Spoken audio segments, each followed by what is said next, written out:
Hi folks, Eileen Foley here. So we're on lesson 8, the final video. And it has been some journey doing these 8 videos for you. I have to say I really enjoy it, and I just can't believe that the 8 weeks are up already. So today I'm going to talk to you about growing family relationships. That's the topic of today's video. And also I'm going to do a little piece around recognizing that you're doing the best you can as a parent, because sometimes we can be extremely hard on ourselves. So I wanted to end the series or the training course on a positive, because I feel that's important, that we do need to kind of pat ourselves in the back and say, okay, we might be getting it right all of the time, but at least we're getting it right a good bit of the time. Okay, so growing family relationships. So the first thing to grow family relationships and your relationship with your teen really is, I'm going to talk to you about how you can improve how you communicate with your teenager. So what is good communication? So firstly, it's more than just the words we use and what we say. We also communicate through our body language, tone of voice, and facial expression. And good communication also involves active listening. So it's not just about talking, it's about listening also. That's a part of good communication. So improving how you can communicate with your teenager, let your children know you're listening. So you do that by, when your children are talking about concerns, stop what you're doing and listen and give them your attention. Express interest in what they are saying without being intrusive. Listen to their point of view, even if it's difficult to hear, which can be challenging for parents because maybe they're hearing something that's difficult for them to hear and they don't want to hear it. And let them finish their point before you respond. So before you jump in there, let them finish speaking. Repeat what you have heard them say so you know you understand correctly and they feel that they've been heard. Don't pressure for information. Let them lead the conversation. So don't be coming in with 101 questions. Let them leave a conversation. If there's something you're not sure of, ask for clarification. And listen more than you talk. Focus on your child's feelings rather than your own during your conversation. Ask your child what they may want or need from you in a conversation. Maybe they need advice. Maybe they need you to listen. Maybe they need help dealing with feelings, or maybe they need you to help them solve a problem. Give advance notice. If you want to talk to your teen about something, give them notice. Don't just spring it on them. Pick a time that suits you both. So there may be something going on that you mightn't be happy with, maybe around your teenager's behaviour, maybe they're not doing what they're supposed to be doing, and you need to sit down and have an honest conversation with them. Don't just spring it on them because they'll react. So say, look, I need to talk to you. I've noticed lately you're not doing X, Y, and Z, and I just want to see what's going on. Let's talk at 8 o'clock. So you're just giving them notice and giving them time. Validate their feelings. So show your child that you understand it and emphasize with them. That does sound difficult, or that must have been hard, or that sounds a bit frightening. Avoid giving solutions to your child. Explore with your child how they can solve the problem. So you're asking them to look at the problem and look at how they can possibly solve it, all the different options. Children learn from their own choices, and as long as the consequences are not dangerous, don't feel you have to step in. So it's good that they're making their own choices and the natural consequences are happening. Only give advice then when or if they ask for it. So you're asking your teenager, do you want my advice or do you want me to listen? So the next thing, how you can improve how you communicate with your teenager, is to talk to your teenager. So don't lecture, criticize, threaten, or say hurtful things. So if you're lecturing your teenager, it's going completely over their head. Try not to make demands and ask with respect. You still get to set rules, but be ready to explain them. So if the rule is that they can't go out on Friday night to a disco that's an hour's drive away, explain why. And that's the rule. Okay? While pushing the boundaries is natural for teenagers, hearing your thoughtful explanation about why parties on school nights aren't allowed will make the rules seem more reasonable. Okay, so once they understand why they might back off a little bit. Whereas a blanket no, you're not going, isn't going to wash with them, and that's going to cause a mood and an argument. But if no, you're not going on a school night because it's too late and you need to be in bed early. It's a different thing than just a blanket no. Give praise.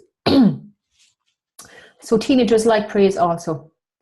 And they may act like they're too cool to care about what their parents think, but the truth is they still want your approval.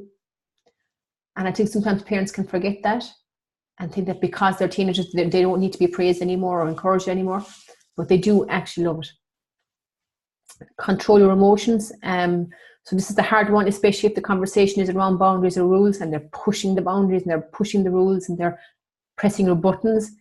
But remember, you are the adult and your teen's brain is still developing, so they won't have the same control as you have. So they are going to react either way. So it's about you holding that space for them. Establish some boundaries. One day when you're not mid-argument, start a conversation about conflict. We're going to, so telling them, look, we're going to have arguments, that's okay. You're getting to the age where you're going to have your own ideas and we're going to disagree on some things, and that's normal. You can talk to me about anything, but you also need to know that I'm the parent, so the buck stops with me. So you're telling them, look, we are going to have arguments, we are going to disagree about boundaries, we can sit down and talk to them, but I have the final decision, so that the teenager isn't ruling the roost. Okay, how can you reduce arguments in your home? So understand your child's mindset. Teens are trying to establish an identity apart from their parents, which is often difficult for parents. Plus, your teen's life is confusing. Think hormones, social drama, peer and school pressure, all in the one bucket. Look at your teen as someone struggling to maintain their footing as the ground is shifting beneath him. And if you look at it that way, you're more likely to be patient and have empathy around where they're at. So if you look at your teenager as that they're trying to balance on a tightrope and trying to navigate their way through the teenage years, and they're not sure of anything and they've nothing to grab onto, and all this stuff is going on around them, it's quite confusing. But by looking at it that way, you'll have more empathy around where they're at. The next one is don't add to the drama. So just because your teen is shouting doesn't mean you have to shout back. Stay calm, and your teenager will come to see you as someone they can trust, even if they disagree with you. Let your teenager know that you can not speak to them when they are yelling, and respond positively when they stop yelling. So just tell them, look, I can't talk to you now while you're screaming and roaring. Let's take a break. Let's take a break, and when things calm down, we can talk again. So you're just breaking that cycle, and then you're protecting yourself as well, that you're not getting angry. If your teenager starts yelling, speak softer and let them know that you will be happy to finish the discussion when they are able to stop yelling. So you're not shutting them down, you're not closing it off, you're just saying, look, when you calm down and stop yelling, we can pick this up again. And you're remaining calm. Not easy. Do your best to not interrupt your teen when speaking their mind. So if they're having a rant, let them at it. So if you don't interrupt, it will increase the chances they will listen while you're speaking, and it's good role modeling. So it's you're modeling that I'm listening to you and not jumping in, so they'll model that behavior. When it is your turn to speak, you can remind them that they have had their turn. So if they are inclined to come back and say, well, you've had your turn to speak now, and I didn't interrupt you, so now you need to listen to me. Give everyone the opportunity to say what they would like to say. So this might be relevant in the family meetings, if you use family meetings worksheet or the problem solving worksheet, if there's a particular problem in the family, that everyone has their say and that their say is respected. Don't just keep talking and repeating the same thing over and over without giving your teenager an opportunity to express their thoughts or how they feel. Even if you don't agree or they're not making much sense to you, give them some airtime to speak. So it's important that they have their say as well. Because again, it encourages them to speak up. And when they go out in the world, there will be times when they need to speak up. Ask your preteen or teen to tell you what they really want. So sometimes you might think you know what they want, but it could be the polar opposite. So asking with as much sincerity as you can muster the simple question, what do you really want, can be really effective. It communicates to your child that you care. Plus you're finding out exactly what they want.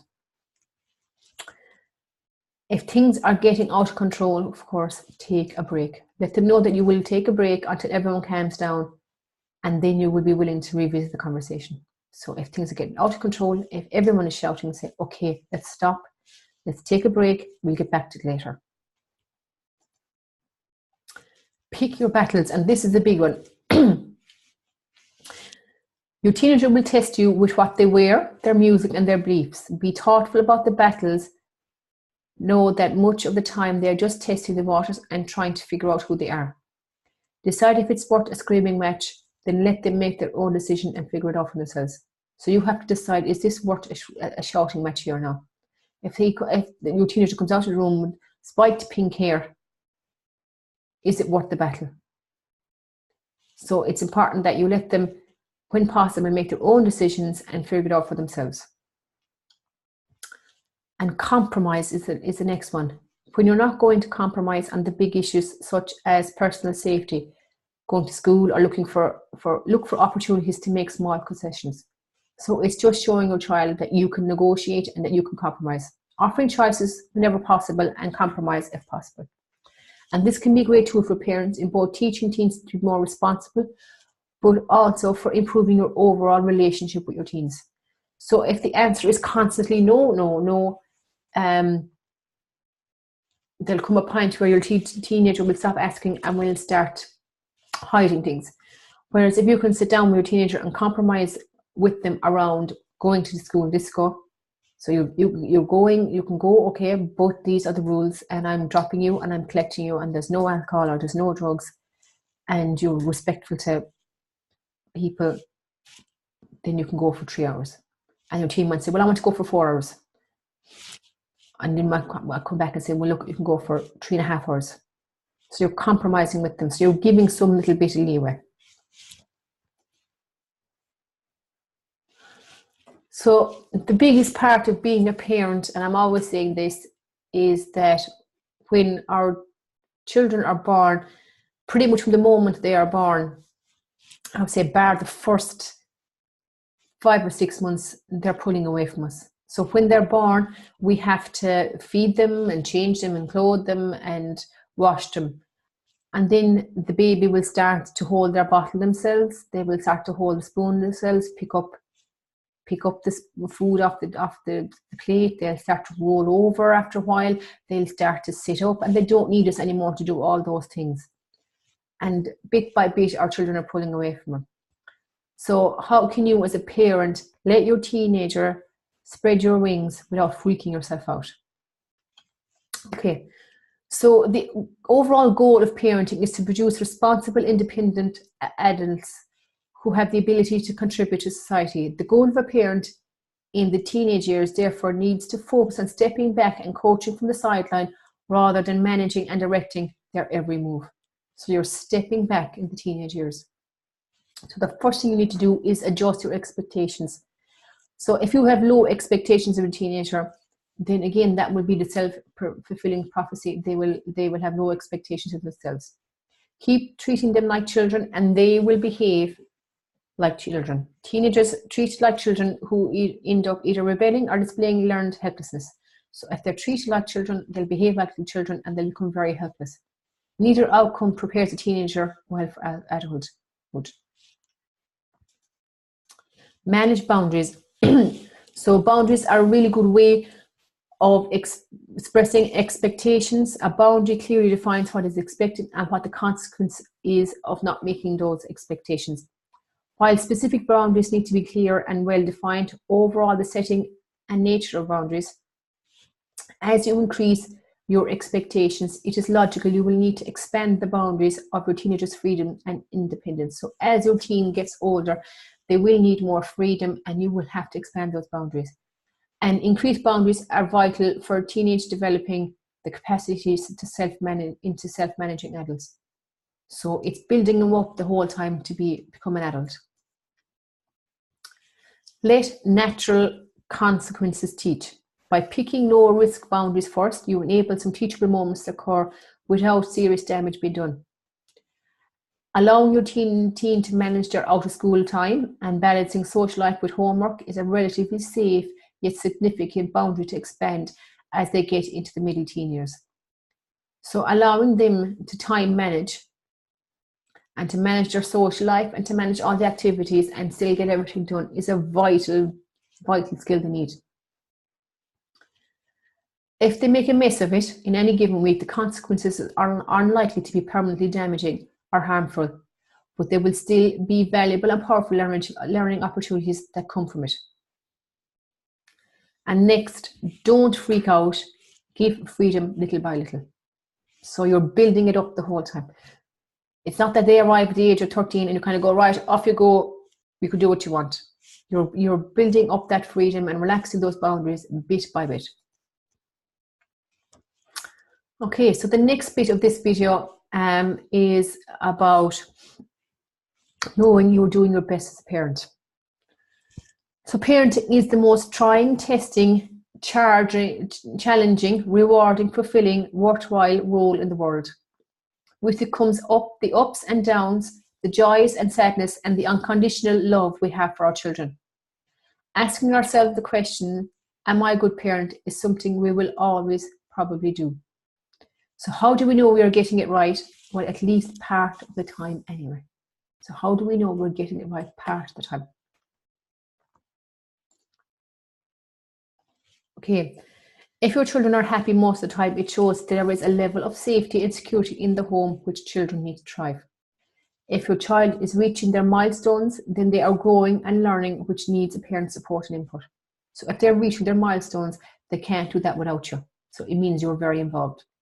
If your children are outgoing, it means they have opportunities to socialize and meet new people.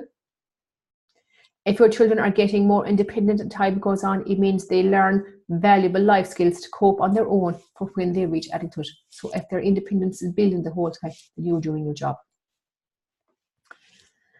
If your child has a routine, it means you're providing a relatively stable home life, which children thrive on. If your child is comfortable showing affection, it means they are receiving affection, most likely from you. If you know who your children's friends are, so if you have an idea who their best friends are and you know, and they're coming home talking about their friends and you're involved in those conversations, if you feel you're doing okay most of the time, so if you kind of most of the time kind of going, I handled that well, or I'm doing okay here, then you're doing a good job. If you're learning as you go and you realize there is no manual. So parenting is a massive learning curve and it never stops. You're learning the whole time. You're changing how you parent the whole time. And because of that, then your children are getting the benefits of that. You know how important it is to do something you love. Taking a break will make you a better parent, and it's important to know that children will leave the nest. So don't lose sight of yourself.